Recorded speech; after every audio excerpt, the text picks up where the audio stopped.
কোরআন মাজিদের আয়াত যদি কেউ উল্টা করে পড়ে তার ব্যাপারে কি বলবেন? একটা ডক্টর আপনার এখানে এসে মন জয় করে তুই চলে গেছে, তিনি বলতেছে এই দেখ দাদার ঠোঁটের দিক তাকা, দাদা কিভাবে কোরআন তেলাওয়াত করে, এই কথা বলে উনি 2-3 মিনিট পরে টান দিয়ে কোরআন পড়েছে, সবাই মনে করছে কোরআন, সবাই বলছে মারহাবা মারহাবা, আর ওনার ডাইন পাশে একজন ছিল টাইটেল পাশ হুজুর, তাই না?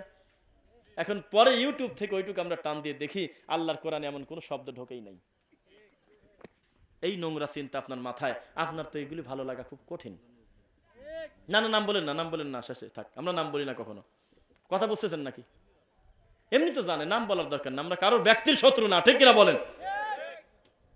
প্রধানমন্ত্রী মাঝে মধ্যে বলে কিন্তু যে অপরাধী কোনো দলের নয়, অপরাধী যেই হোক তার শাস্তি হবে। কথা শুনছেন নাকি? এটা এই কথার ওজন আছে, বুঝেন? তার মানে আকার ইঙ্গিতে বোঝাচ্ছে তুমি আমার নাম দিয়ে পার পাওয়ার কোনো সুযোগ নাই, অন্যায় করলে তোমাকে ধরা হবেই। বোঝেন না মনে হয়? তা আমরাও সেই কথা বলতেছি যে তোমার নাম মুখে নেব কিসের ঠেকায়? আমরা বলতেছি অপরাধী যে সে অপরাধী, সে যেই হোক, বাপ হোক আর মা হোক আর খালা হোক, এমনি বসে। আলহামদুলিল্লাহ। তো যে কথা বলতেছিলাম, আল্লাহ সুবহানাহু ওয়া তাআলা আমাদেরকে কোরআন দিয়ে সম্মানী করেছেন না? এই কোরআন আজকে কোনো আলোচনাই নাই, কোনো কথাই নাই। কোথায় রেহেল আছে, কোথায় কোন আয়াত নাজিল হইল, কোথায় কার কবর, কোন পাহাড়ে কত সময় বের উঠছিলাম, কোন পাতার কোন ফজিলত, এইগুলি এসে বলতেছে মাঠে হিহিক করে হাসে। আর বাঙালি খুলে যে কি পাইছি রে বাবা, ওই যে ওই জায়গা কি যে নিয়ে আসে তা কয় না। বুঝতেছেন নাকি? দুঃখ। আমাদের ইসলাম হলো সায়েন্টিফিক ইসলাম। পৃথিবীতে এর চাইতে আধুনিক কোনো ধর্ম নাই। যেই ধর্ম 1450 বছর আগে যেমন ছিল এখনো টনটনা তরতাজা ওই রকমই আছে, একটু পর্যন্ত শুকায় নাই। আলহামদুলিল্লাহ। এখনো পর্যন্ত এসি রুমে শুয়ে ঘামে বিজ্ঞানী আর বলে, একটু পণ্ডিতি করে মানুষের সামনে যায় মনে করছিলাম একটা নতুন কোনো তথ্য দিয়ে মানবতার কল্যাণে এমন কিছু করব দেখাবো যেটা সব কিছুর থেকে বেশি মার্কিং পায়, আমি নোবেল নেব। এখন নোবেল নেওয়ার আগে যা দেখি খবর পাই আমার চাইতে দামি কথা বহু আগে মোহাম্মদ আগেই বলে গেছে। সেই নবীর উম্মত হয়ে আজকে মিথ্যা কিচ্ছা গল্প কাহিনী দিয়ে ধর্মটাকে আমরা সাজায় রাখছি। বুঝতেছেন নাকি কথা? তো আজকে আমরা কিন্তু কথার এক পর্যায়ে বলেছি একজন কোরআনে হাফেজ, একজন আলেমের মর্যাদা আল্লাহর কাছে বিশাল। যাকে তাকে চাইলেই আপনি জোর করে কোরআনে হাফেজ আলেম করতে পারবেন না। পারবেন কি? এইটা আল্লাহর বিশেষ অনুগ্রহ ছাড়া কোনোদিন সম্ভব নয়। এইটা যখন আল্লাহ আমাকে দিল, তাহলে আমাকে আমানত দেয় নাই আল্লাহ? আমাকে এটা আমানত হিসাবে দিল না খুশি হয়ে? আমি যদি মনে করলাম পায়া গেছি জিনিস, খালি এখন কুলখানি করবো, খয়রাত খাবো আর তাবিজ নিয়ে দৌড় পারবো, হইলো? আল্লাহ তো আমাকে পরীক্ষা করার জন্য দিয়েছে, তার এই সম্পদটা আমার বুকে নিরাপদ থাকে কিনা। বুঝতেছেন নাকি? শেষে বলি একটা কথা, এখানে যদি কেউ এরকম অপরাধী থাকেন তা হাত তোলেন, আমি দেখব। যিনি 100টা হত্যা করেছেন বলেন তো দেখি। অথচ মুহাম্মদ সাল্লাল্লাহু আলাইহি ওয়াসাল্লামের মুখের ভাষা, বানী ইসরাইলের ভিতরে একটা লোক 100টা মানুষ হত্যা করার পরেও ক্ষমা পাইছে। নাই হাদিস? কেন পাইছে জানেন? ওর কোনো পীর ছিল না, ওর কোনো আব্বা ছিল না, ঠাকুর ছিল না। পাপ করার সাথে সাথে বলছে আল্লাহ আমি 100টা মানুষ হত্যা করতে পারি, এ কথা ঠিক, তবে আমার গুনাহ যদি কেউ ক্ষমা করতে পারো একমাত্র তুমি সপ্তম আসমানের উপরে, আর কেউ নাই। কোনো লারি বাবার হাত ঘোরাতে গেলে সে আমাকে ভেজালে ফেলবে আরো বেশি। আমি কোনো ভেজাল বাদ দিয়ে সরাসরি সিজদা, কোনো ভায়া পর্দা ছাড়া তুমি দেখো। আল্লাহ বলল যে এতই তোর ভরসা দিলাম, যা। মুসা নবী বলল যে আল্লাহ বিপদ, তে তো পিছনে শত্রু, এদিক শত্রু, এদিক পানি, খালি তো নাই, যা ফাঁকা সেটা হলো পানি, যাবো কোন জায়গা? আল্লাহ বললো আরে সে চিন্তা কি তোমার? সুন্দর করে দৌড় দিয়েছে, মাঝখান দিয়ে আল্লাহ রাস্তা করে দিয়েছে। একই নদীতে আবার সুবায় মারছে ফেরাউনের দলবলকে। বুঝতেছেন না মনে হয়? সাবআতু আবওয়াব, সাবআত মানে কত বলেন তো দেখি? 7। কত? আবওয়াব মানে বাবের বহু বচন, দরজা। 7টা দরজা। মুসা ইউসুফ আলাইহিস সালাম জুলাইখার ব্যাপারে ঘটনা শোনেন নাই? ইউসুফ আলাইহিস সালাম জুলাইখা যখন তাকে রেখে দেন, সব গুনার কথা পরে গুনেন। জি, ইউসুফ আলাইহিস সালাতু ওয়াস সালামকে যখন জেনার প্রস্তাব দেয় জুলাইখা, তখন তার থেকে যদি উনি পলাতে চায়, উনি কি চাচ্ছিল অবৈধ কাজ করার জন্য? নাউজুবিল্লাহ। উনি চাচ্ছিল এখান থেকে কিভাবে বাঁচা যায়। কিন্তু আল্লাহর কসম, ইউসুফ যে দরজা দিয়ে যাবে এই রকম দরজা তার সামনে আরো 7টা আছে, বড় বড় তালা ঝুলতেছে। ভাই বুঝতেছে? 7টা দরজা। একটা দরজার চাবি ওর কাছে নাই। রাজার বাড়ির চাবি কি যার তার কাছে দেয় নাকি? আজিজ মিশরের কাছে আছে। কার কাছে? আর জুলাইখার কাছে আছে। তখন ইউসুফ আসলাম বললো যে আল্লাহ আমার বিশ্বাস হয় না তুমি আমাকে এই বিপদে ফেলবে, আল্লাহ আমি দিলাম দৌড়। বললো দেও দৌড়। সাবাত আবু আব, যেই দৌড় দেশে আল্লাহ ভরসা বলে আল্লাহ পর পর করে 7টা দরজা খুলে দিয়েছে। সে আল্লাহ নাই মনে হয় নাকি? আছে তো না? ক্ষমতা কম বেশ হয়েছে? তখন আপনার ঠাকুর বাবা যে বলতেছে যে বাবা রে, ও বাবা রুমাল দি দেই মুড়ি ধোয়ার জন্য, কেন জানো বাবা? ও বাবা নিজের গরু নিজে বেচা যায় না দালাল ছাড়া বাবা, নিজের মেয়ে নিজে বিয়ে দেওয়া যায় না বাবা, তুমি কি এমপির সাথে সরাসরি দেখা করতে পারবে না? তোমার যাওয়া লাগবে আগে চৌকিদারের কাছে, তারপরে যাওয়া লাগবে কেরানির কাছে, তারপর যাওয়া লাগবে একজন ইউনিয়ন পরিষদের সদস্যের কাছে, তার কাছ থেকে যাওয়া লাগবে পরিষদের চেয়ারম্যানের কাছে, তারপরে যাওয়া লাগবে হলে উপজেলা চেয়ারম্যানের কাছে, তারপরে যাওয়া লাগবে ডিসির কাছে, তারপরে তার থেকে অনুমোদন নিয়ে এমপি সাহেবের দরজায় দাঁড়া থাকা লাগবে, উনি যদি পারমিশন দেয় তখন ভিতরে যাবে। বাবা তুমি গুনাহগার, তুমি কি আল্লাহর সাথে সরাসরি কানেকশন করতে পারো? তোমার এরকম দামি তার তো নাই। তুমি আমার হাত ঘুরিও, আমাকে তো তেল মারো, আমার পাও ধরে পূজা করো, আমার কাছে পড়ে থাকো, তুমি 15 বছর 12 বছর পর আমি তো আল্লাহর কাছে বলে দেব, তখন মাফ হবে নি। এই যদি ধর্ম হয় তো খ্রিস্টানের অপরাধটা কি বুঝতেছেন না মনে হয়? মার দুধ খাবে বাচ্চা, বাচ্চার বয়স 2-2.5 বছর, বাপের কিছু, কিন্তু এই বাচ্চা তার মাকে খুব ভয় পায়, মাকে খুব সম্মান দেয়, মা খুব দামি, মা খুব সম্মানী। তো করছে কি, রাস্তা দিয়ে যাচ্ছে, পাড়া প্রতিবেশী কে চেনে না, গাড়ি ঠেকায়া 2জন মহিলার হাতে পায়ে জড়াধরি বলতেছে আপনার পায়ে ধরি, আমি আমার মার দুধ খাবো, একটু বলে দেন। এদিকে মাকে মান দেওয়া হইলো? কে রে বাবা তুমি আমার পাও ধরতে চাও, তোমার মা দুধ দেয় না? কয় যে আমি আমার মাকে খুব ভয় পাই, প্রচন্ড মান দেই আমার মার, হঠাৎ যদি মা রাগ করে, এই ভয়তে আমি বলতেছি আপনি একটু বলে দিলেন আমার মা দুধ দেবেনি। আপনি মাকে বেইজ্জত করলেন না? যতই মা রাগ করুক, মায়ের কাছে সরাসরি দুধের কথা বলাটাই হলো সন্তানের হক। আমার আল্লাহ যতই রাগ করুক, বারবার তার কাছে ফিরে দিয়ে খালি তার কাছে সেজদা দিয়ে পড়ে থাকার নাম হলো তাকে ভয় করা। পাপ যত বেশি করবে সেজদা তত বেশি দেবে, বান্দা যত অপরাধী তত আল্লাহর কাছে বেশি কান্নাকাটি করবে। ঠাকুর দিয়ে কি করবো? আমি কেবল ঠাকুর বলি, এবার উল্টে নিয়েন না, এটাও আরবিতে না ওটাও আরবিতে না, কষ্ট। 100টা মার্ডার কেসের আসামির যদি বাবা না লাগে, জেনাকারিনী মহিলা কুকুরকে পানি পান করানোর কারণে জান্নাতে যাবে, রাসূল বলতেছে সাল্লাল্লাহু আলাইহি সাল্লাম। বাবা ধরে, তাই না? কথা বলেন, বাবা ধরে না? এত সময় বক্তব্য দিলাম, একটা বার মুখ ফসকে বলি নাই যে আমার একটা গ্রুপ আছে, আমার একটা দল আছে, দলে নাম লেখা দেন, এই দলে ঢুকলে জান্নাত পাওয়া যায়। মুখ ফসকে বলছে একবার? খালি বলছে আল্লাহর কোরআন এবং নবীর হাদিস পড়েন, আমরা দোষী।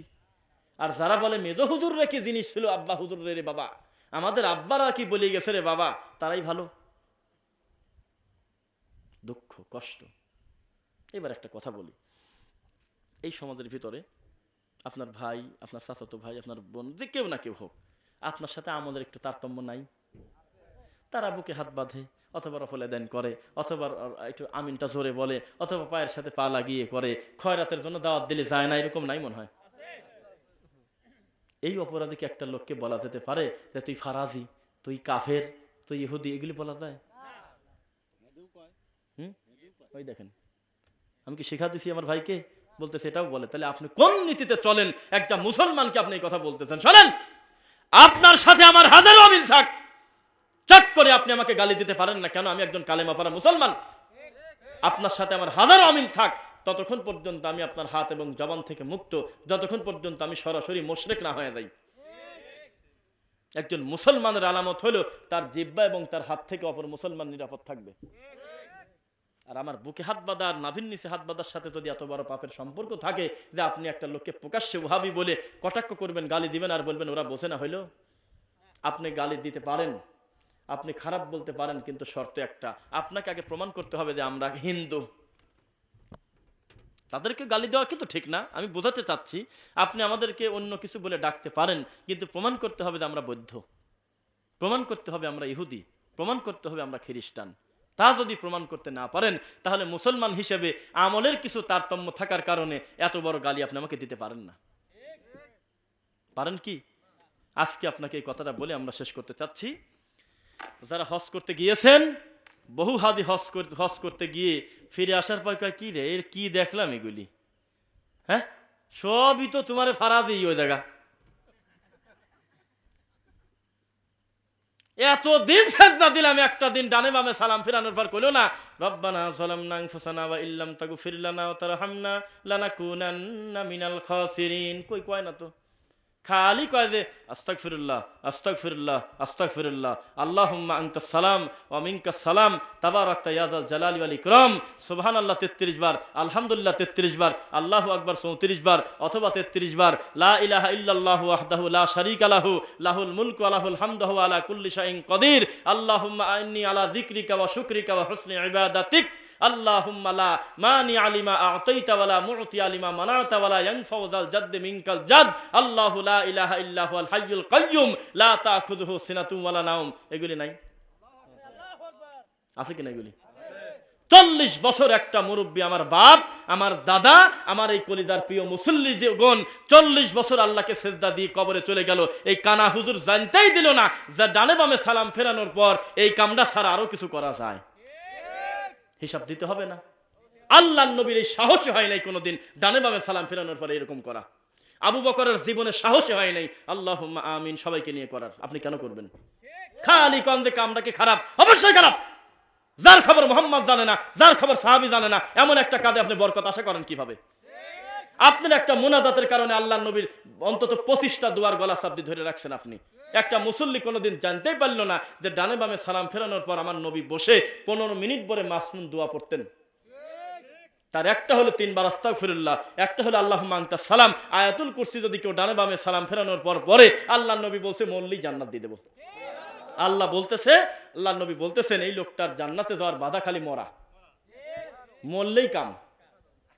আল্লাহর নবী বলতেছে তুমি যদি সাইয়্যিদুল ইস্তিগফার পড়ো, তুমি যদি লা ইলাহা ইল্লাল্লাহু ওয়াহদাহু লা শারীকা লাহু পড়ো, তুমি যদি মাসনুন দোয়া পড়ো, এমন দোয়া আছে সমুদ্রের ফেনা পরিমাণ পাপ হলেও তোমার ক্ষমা।